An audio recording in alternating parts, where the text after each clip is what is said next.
তৃণমূল প্রধানের শাস্তির দাবি নিয়ে এবার ব্লক প্রশাসনের দ্বারস্থ হল কয়েকশো গ্রামবাসী। মালদহের মানিকচক ব্লক প্রশাসনের কাছে প্রধানের কঠোর শাস্তির দাবি দাওয়াত তুলে ধরল গ্রামবাসীরা। মানিকচক ব্লকের উত্তর চণ্ডীপুর গ্রাম পঞ্চায়েত তৃণমূল প্রধান অর্চনা মণ্ডলের বিরুদ্ধে আবাস যোজনার নাম করে গ্রামের বাসিন্দাদের কাছে টাকা নেওয়ার অভিযোগ স্থানীয়দের। এই প্রধানের বিরুদ্ধে আবাস যোজনার সঙ্গে অন্তর্ভুক্ত করে দেওয়ার নাম করে গ্রামবাসীরা অভিযোগ করেছিলেন টাকা নেওয়ার। কারো কাছে 2000 তো কারো কাছে 5 থেকে 10,000 টাকা পর্যন্ত নিয়েছে পঞ্চায়েত প্রধান আবাস যোজনার অন্তর্ভুক্ত করে দেওয়ার নাম করে এমনই অভিযোগ। এই অভিযোগে প্রধানের বাড়ি ঘেরাও করে বিক্ষোভ দেখিয়েছিলেন গ্রামের বাসিন্দারা। ব্লক প্রশাসনের কাছে প্রধানের বিরুদ্ধে ব্যবস্থার দাবি তুলে অভিযোগ দায়ের করেন।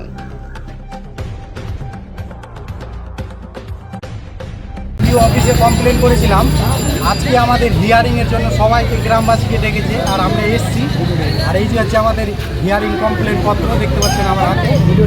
আর কিসের অভিযোগ করেছিলেন এবং কিসের হিয়ারিং? আমরা প্রধানের পক্ষে অভিযোগ করেছিলাম যে আমাদের বাংলার ঘর পাইয়ে দেওয়ার আশাতে আমাদের মাথা পিছু 2000 টাকা করে নিয়েছে। কে নিয়েছিল? প্রধান নিয়েছে অর্চনা মণ্ডল আর এবং তার স্বামী বিমল মণ্ডল। কোন গ্রাম পঞ্চায়েত? এটা হচ্ছে মদনটোলা বুথ, উত্তর চণ্ডীপুর আর ভূতনি। আচ্ছা, কি বলেছিলেন ওনারা? বলেছিল যে এই টাকা কিছু দেওয়া যাবে না। প্রথমত বলেছিল যে ঘর পাইয়ে দিব, 2000 টাকা করে দিতে হবে। ওই আমরা ঘর পাওয়ার আশাতে 2000 টাকা করে আমরা দিয়েছিলাম। আর এখন অবধি আমাদের ঘরও আসেনি আর কিছু দেওয়া যায়নি। আর প্রধান আবার বলছে যে টাকা ফিরিয়ে দিতে পারবো না, যা করার আছে করে নিবা। আর আমরা মানে হুমকি দিচ্ছে। আমরা সেই টাকাটা ফেরত চাই, আমাদের আর ঘর লাগছে। আচ্ছা, আজকে কি জন্য এসেছিলেন এখানে? আজকে আমাদেরকে বিডিও সাহেব ডেকেছিল যে সবাই আসো একসাথে আর নিজের মানে কিছু দিয়ে যাও। সেটাই আমরা লিখিতভাবে জমা দিলাম। আর যাতে যে আমার বিডিও সাহেব আমাদের সবার কথাটা শুনে। কতজন এসছেন আপনারা? প্রায় 200 থেকে 250 জন। আচ্ছা, কি চাইছেন আপনারা? টাকা ফেরত চাইছি। জানাচ্ছেন আমরা তো আমাদের সাথে এত বড় একটা দুর্নীতি করেছে, আমরা সবাই মিলে প্রধানের কঠোর শাস্তি চাইছি, যাতে যে এইভাবে আরও কোনো গরিব মানুষের সাথে এইভাবে প্রতারণা না করতে পারে। এইটাই আমরা শাস্তি চাইছি। আপনার নামটা বলবেন? আমার নাম মিঠুন মণ্ডল। হিয়ারিং কিসের হিয়ারিং?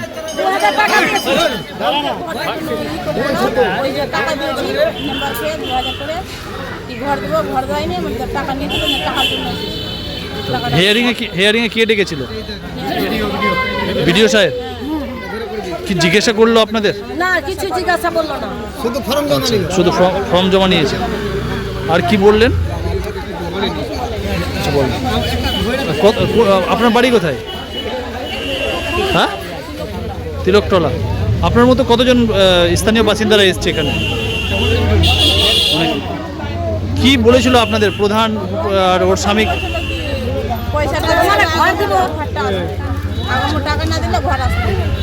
টাকা দিয়েছিলেন আপনি?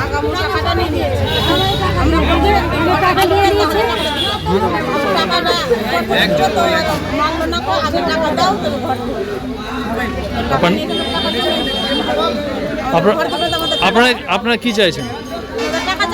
টাকা ফেরত চাই। আপনার নাম? ওদের উত্তর চণ্ডীপুর প্রধান বাংলার আবাস যোজনার নাম করে কিছু লোকের কাছ থেকে টাকা তুলেছে। সেহেতু ওরা একটা কমপ্লেন করেছিল। আমি একটা এনকোয়ারি টিম গঠন করেছি। তার ভিত্তিতে অভিযোগকারী সবাইকে হিয়ারিংয়ের জন্য ডাকা হয়েছিল। ওনারা এসেছিলেন, এখানে কাগজপত্র সব এভিডেন্স জমা দিয়েছে। সেই ভিত্তিতে আমরা পরবর্তী পদক্ষেপ নেব। আজকে শুধু ডকুমেন্টস নেওয়া হয়েছে। যারা এসেছিলেন তাদের ওদের কাছে কী ডকুমেন্টস আছে সেটা আমরা নিয়েছি। যদি স্যার অভিযোগ প্রমাণিত হয় তাহলে স্যার কী ধরনের ব্যবস্থা হবে? হ্যাঁ, প্রথমে কঠোর ব্যবস্থা নেওয়া হবে। এখন নতুন সরকার মানে প্রচণ্ড কঠোর এসব বিষয়, আইন শৃঙ্খলা বা দুর্নীতির বিষয় ব্যবস্থা নেওয়া হবে।